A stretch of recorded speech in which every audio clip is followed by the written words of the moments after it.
Et c'est la revue de presse de Christophe Bordet. Bonjour Christophe. Et bonjour à tous. Et pour commencer, Donald Trump dans le collimateur des terroristes. Oui, titre de l'éditorial à la une de l'Opinion ce matin, Jean-Dominique Merchet qui rappelle l'attentat meurtrier de la Nouvelle-Orléans et l'explosion du Cybertruck Tesla fabriqué par Musk devant l'hôtel Trump à Las Vegas. A priori, pas de lien entre les deux affaires selon les enquêteurs.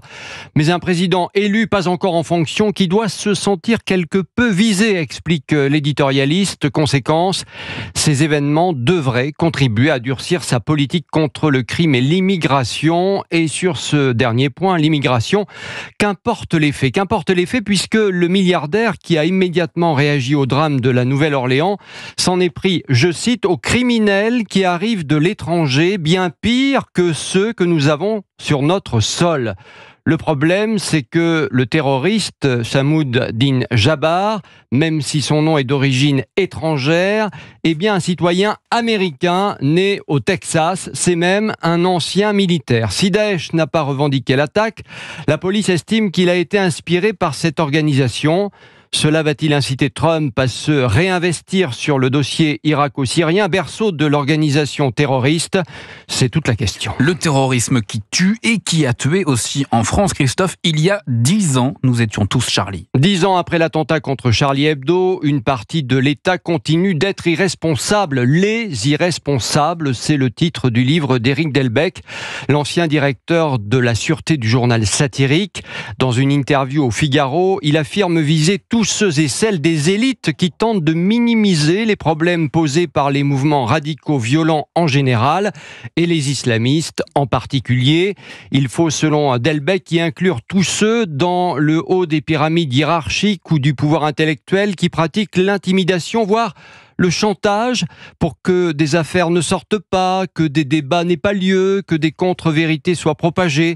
Ce qui inclut des politiques, des hauts fonctionnaires, des membres des couches intellectuelles et médiatiques, des artistes ou même quelques dirigeants d'entreprises.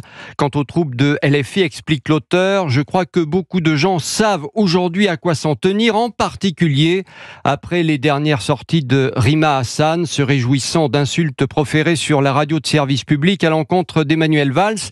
Il me semble que l'on discerne clairement la profondeur de leur irresponsabilité, conclut-il. Christophe, on change de sujet, mais on reste avec les irresponsables partout, tout le temps. Sous-entendu, ceux qui nous gouvernent et qui votent des lois très jolies, très sympathiques sur le papier, mais dans les faits difficilement applicables. C'est ce que démontre le Figaro ce matin. Bienvenue dans l'enfer administratif et surtout écologique des textes, des normes qui entrent en vigueur en ce début du mois de janvier et qui appauvrissent les Français.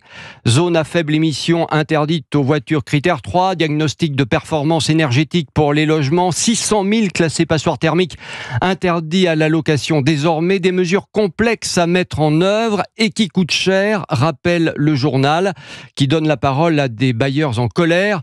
Je vais tout bazarder, s'emporte même un propriétaire qui n'a pas le sou pour isoler. On les imagine propriétaires après une si belle carrière, Balasco et Junio à la une de Paris Match cette semaine. C'est la consécration pour les deux acteurs, titre le magazine. Après 50 ans de carrière, il reste les humoristes préférés des Français. Résultat du grand sondage de Match, c'est toute la troupe du Splendide avec Chazelle, Clavier, l'Ermite et le regretté Michel Blanc qui est sollicité.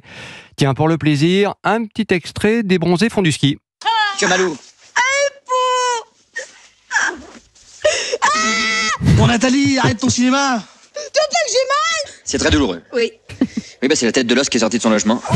Bon, je vais te remettre ça en place et puis ça ira tout de suite mieux après. Et ça va faire mal.